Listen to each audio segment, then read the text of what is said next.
Well, hello there, motherfuckers, and I'm here with your SmackDown review. So this show I'd say is better than Raw, but once again, like I say, I can't really recommend it. Still not good. Still not fucking good. I still don't, this brand split. What a waste of fucking time. Because instead of having one bad show, we get two bad shows. Now I have to acknowledge that SmackDown exists because we've got some big stars on SmackDown. And in fact, some of the stars are, more charismatic and bigger than Raw. That's why I say SmackDown's better. You got your CENAs, you got your Miz's, you got people that are more entertaining here on this show. People that are more deserving of titles, I feel. But still, this show is being booked like fucking shit.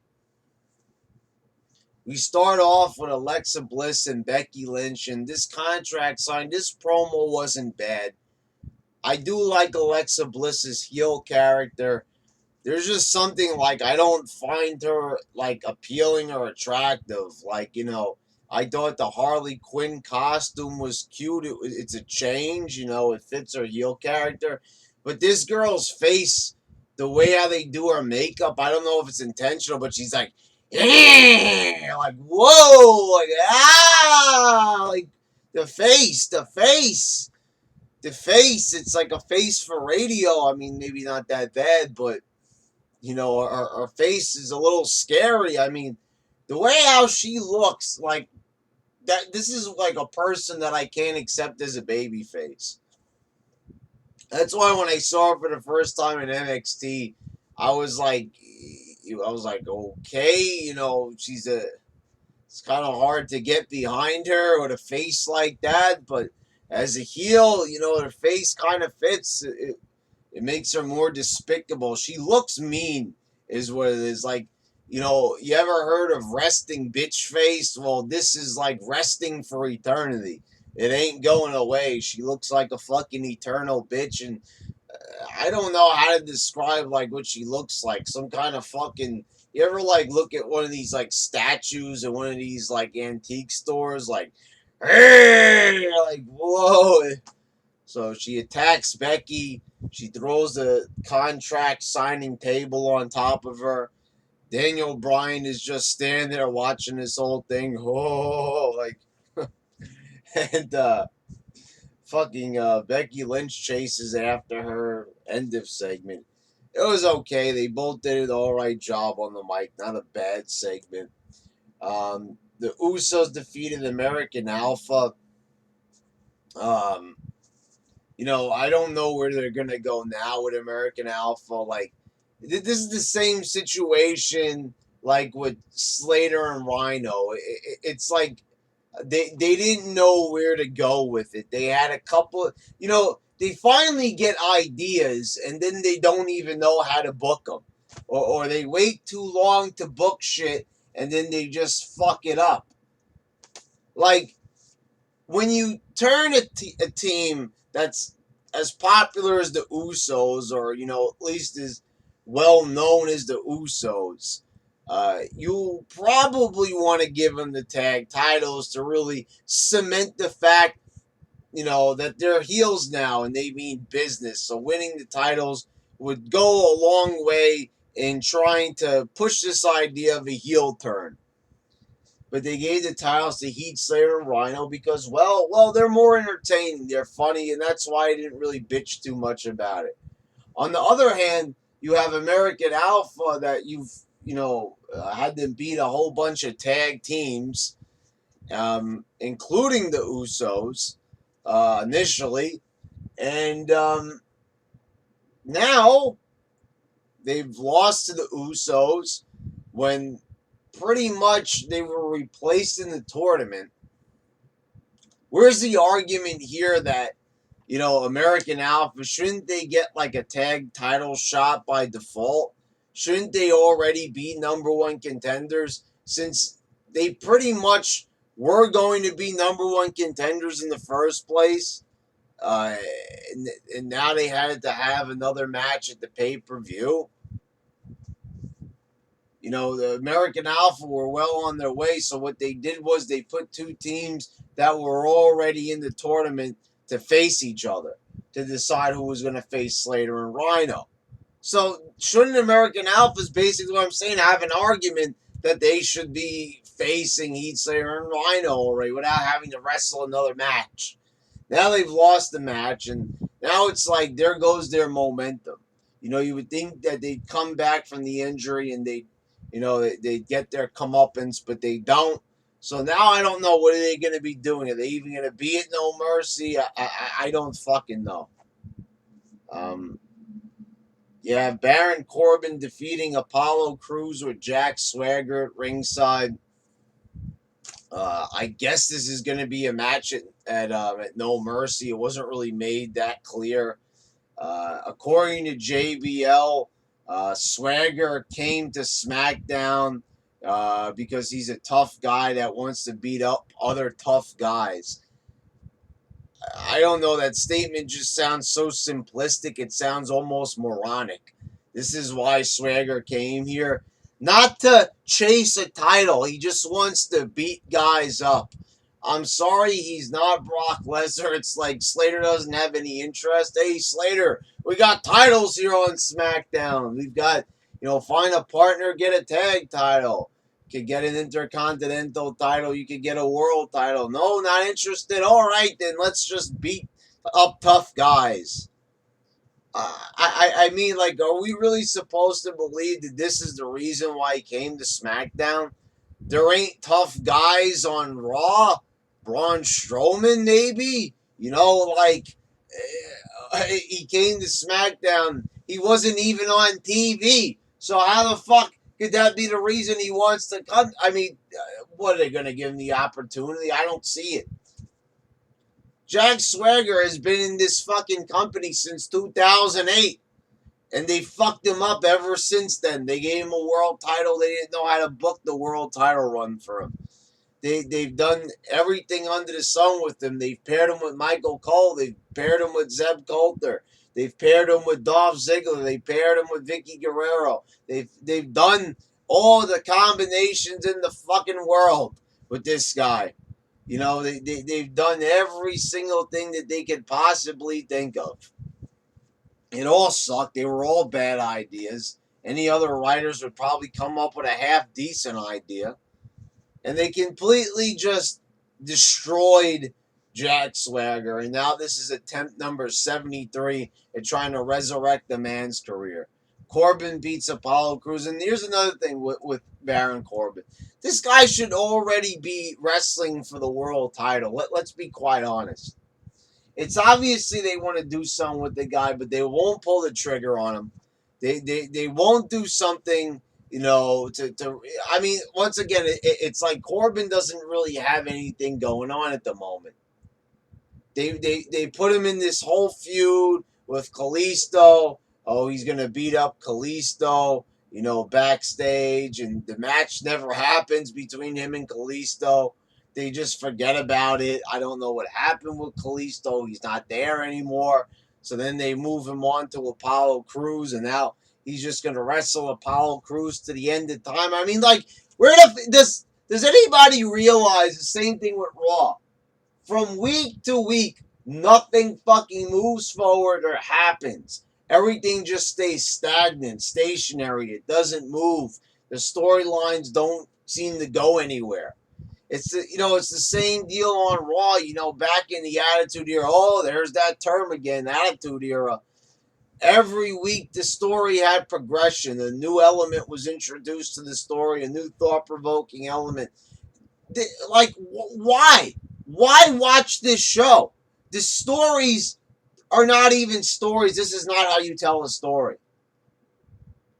The same thing is being presented each and every week. Some of the words are changed around, but everything is basically the same. The promos, and we'll get to that in a minute. Kurt Hawkins, he's backstage again. Oh, all right, guys. Wasn't he supposed to debut last week? Their idea of debuting is him actually appearing in the vignette. Well, of course, that's a debut. Silly me. debut used to mean that you actually come out and wrestle or at least be there to cut a live promo. No, but he's there. We're seeing that he's there. He's backstage with Zack Ryder. I see it. You know, they're showing him online that he's back there, but no, just a vignette. I mean, you know, at least they're trying to give him somewhat of a personality. I mean, you know, what Heath Slater being the goofy character. I don't know if this is just going to completely oversaturate the playing field, having another guy like that, but whatever. It's a character, something that they don't have, you know, in great abundance. Miz defeated Dolph Ziggler. This was a good match, but you know, this is it. Ended. He beat Ziggler again. There's nowhere else to go from here. Just fucking end it already. We've been watching the Miz and Ziggler duke it out for fucking a million years already. I'm fucking sick and tired of seeing this match. It's the same match as over and goddamn over again. I mean, when's it gonna end? You gonna keep playing this match on the fucking loop? It's enough already. We've seen this match too many fucking times. Nikki and I, excuse me, Orton defeated Eric Rowan in like 2 minutes. Yeah, right? So the guy who's almost 7 foot tall gets beat by Orton. I'm not fucking buying it. Then Bray Wyatt, you know, takes Rowan back. His sheet mask is the only thing that's in the ring. Then he appears on the Titantron. He says, you know, Orton is just a man. He's a god. And that's... See what I'm saying? Nothing happens from week to week. What happened here? Orton beat a guy in a very unrealistic fashion. A guy that could fucking tear him limb from limb in real life. Then Bray Wyatt's back on the Titantron again. You know, like, man, it's like, give me a fucking pen already. Give me a piece of paper. I will write for Bray Wyatt, and I will probably do it 10 times better. I'm not tuning my own horn. Any of you guys out there, even the YWC fucking Neanderthals, would be able to write better for Bray Wyatt. His character has so many possibilities, so many pathways where you could get this guy truly over and make him one of the biggest heels, but they're not going to do that. And why not? Because they're just fucking horrible, these writers. They have no idea how to make anything captivating at all. I mean, Jesus fucking Christ. I mean, they have dragged this guy through the mud every single step of the way. They have no idea how to book Wyatt. They don't have the slightest inkling of how to move this guy's character forward. Keep it fresh. Keep it new. Keep it going. And the thing is, it's like the Wyatts have never really been good at really any point. They've kept fucking them up. You know, we know that they can be good. We know there's potential. That's why, you know, many people like Bray Wyatt, including myself.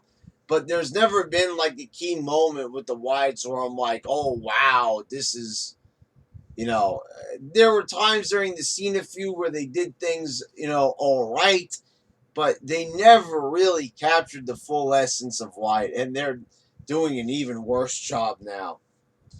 Nikki and Naomi defeating Natalya and Carmella. This match like ended in DQ right away, and Carmella gets DQ'd because she pulled Nikki out of the ring. You know, Natalya was going to win with the sharpshooter, but she's got to beat up Nikki, so she drags her out of the ring, and it's just like, I don't know. You know, I like Carmella's attitude, you know, her heelish ways, so, you know, but this is not the way of getting, this just looked like a fucking mess the way how they handled this. You know, it's like, oh, you know, we're just, you know, instead of beating her up in the match, like, you know, like she gets, and the way how she got DQ'd, like, all right, you could get DQ'd, aren't you supposed to just start counting outside the ring? What the fuck? And then in the main event, Dean Ambrose, Look, I don't even know how to emotionally like be able to do this. So I'm sorry if this isn't the reaction you're looking for. Dean Ambrose. Dean Ambrose, motherfuckers, defeated John Cena on a random Smackdown.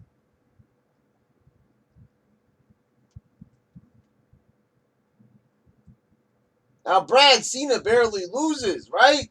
So what's the problem here? It just is, all right? I mean, it's the way how he lost. So AJ just beat Cena, and it means something because Cena rarely loses. But when you have Cena losing this close together, right before a pay-per-view match that he's going to be in a couple of weeks, you really think it's a smart idea to beat Cena? So it shows that Ambrose can beat Cena like that. He beat him clean, beat him with a sunset flip. He beat Cena with a fucking sunset flip of all things. Are you fucking joking? Like, this is how you beat the one of the biggest stars in the company, the biggest star in the company.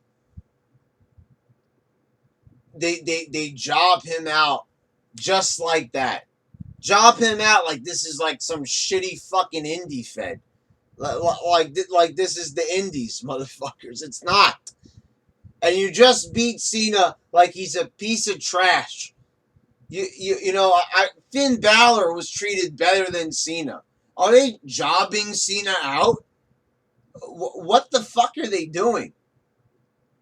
First of all, they have and the way how they make it look. First of all, AJ beating Cena, I'm okay with. But after he beat Cena, they just made his character be a complete idiot. Him on the top rope holding his balls. Oh, that's the guy who beat Cena. And now the guy who beat Cena is Dean Ambrose. Look at Dean Ambrose. Now, I like Dean Ambrose, but look at Dean Ambrose. Look at this guy beating Cena. Does that look right? I mean, forget about how you feel about Cena for a minute here. When Batista beat Cena, you're like, all right, that makes sense because look at Batista. You know, if the Undertaker beats Cena, okay, look at the Undertaker. Brock Lesnar beats him. It's Brock Lesnar. Come on. Dean Ambrose beats Cena, and this is what we got. I mean, on SmackDown, not even a pay-per-view. Just like that. Nothing. No, not even an out for Cena. No reason why he wouldn't have been able to win. He wasn't injured. It's just, let's give a win to Dean Ambrose. Let's give him a big win. But there's barely any fanfare about it. There's like no shock. There's no like mystique to this match. It's just a match. And he beat John Cena. You know, this is like if Headbanger Mosh beat fucking Stone Cold back in the day, is what I'm saying. Or, you know, it's like you just wouldn't see it. It doesn't look right. It's not good for Cena. It's not good. I mean, you know, I know you're going to have morons out there. Oh, he beat Cena. He deserves it. He hasn't jobbed for so long. But the thing is, because they built Cena up like this, it's like at least they have a guy with a legacy. So when someone does beat him, it means something. Now they're just going to have everybody beat him, including this fucking goofball who's been wearing the same wife beater and jeans for fucking 2 years and is still not over. I don't care. He's still not over yet. If you consider the ratings, which I don't even know what the ratings. I've lost track. But if Raw's getting a 1.88, what is this shit getting, a 1? I don't know. But motherfuckers, that is not the way I want. And then AJ comes out of the crowd, hits the forearm. Daniel Bryan comes out and says that Dean Ambrose is getting his rematch next week, and you know, um, okay, it's just like this show fucking pissed me fucking off. Beating Cena like he's a piece of fucking garbage. But what are they doing? Is what I'm saying. It's like, do they even have a plan? Like, just beat Cena and that's it. All right, so now Dean Ambrose has got a strong win under his belt. But it's like now you have two guys beating Cena. Both AJ and Ambrose have beaten Cena. And it's like, okay, when AJ beat Cena, there was fanfare behind it. There's like oohs and ahs.